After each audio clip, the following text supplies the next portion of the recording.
Hello guys! Good morning! It's me, Jenny, at welcome sa aking YouTube channel. Ang dati niyong tindera, ngayon, YouTuber na, char!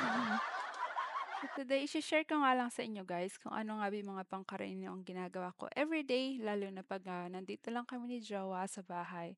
So, pagising namin sa umaga, ayan, diretso ako ng banyo. Siyempre, magpa-fresh-fresh muna tayo para naman ganahan si Mr. magkeseng-keseng ba, char! After shower nga guys, diretso tayo ng kitchen. So, nagtatanggal nga pala ako dito ng mga ginamit namin kagabi sa loob ng dishwasher. So, syempre malinis na siya.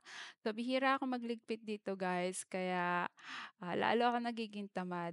So, after nga niyan guys, nag-iisip na rin ako kung ano nga bang lulutuin ko for brekkie kasi minsan talagang tamad kami mag-agahan.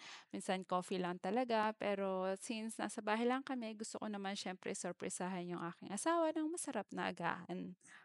Then dito nga guys, ayan, so may mga natira kaming baso na which is hindi namin pwedeng ilagay sa dishwasher, so hinahand wash ko siya. Naalala ko tuloy nung nasa Pilipinas pa ako, siyempre tamad na tamad akong magligpit lalo na pagka 'di ba, yung nag-iigib ka pa ng panligpit mo sa poso, ayan. Tapos siyempre, paggising mo sa umaga medyo malamig yung tubig. So ayan na nga pala yung aking mahal na asawa. So nagtatanong siya kung ano daw puwede naming lutuin na breakfast. So sabi ko naman, "Ako ng bahala, ayan, just sit back and relax." Meron nga pala kaming salmon tsaka avocado. So naisip ko, why not gumawa na lang ako ng sandwich. Kaya nga't may pakis pa si jowa. At siyempre habang nagluluto, ayan, gusto ko kasi yung meron akong, napapakinggang music. So nag-select muna ako ng music para naman ganahan ako magluto, 'di ba? Masarap kasi magluto kapagka may napapakinggan kang music. So medyo nahirapan nga akong mamili ng kanta, pero at the end, oh, ayan, nakapili rin ako at mag-uumpisa na nga tayo guys magluto and let's go samahan niyo ako magluto ng hindi pala siya niluluto kasi, ano lang natin siya, ito-toast lang natin. So ayan, pini-prepare ko yung gagawin kong tartar. So dito naghiwa na ako ng tinapay and then later nga guys, ayan, ito nga palang tinapay namin is, low carb siya. So on diet pa rin kami. It's been 2 months na na hindi kami nakain ng carbs.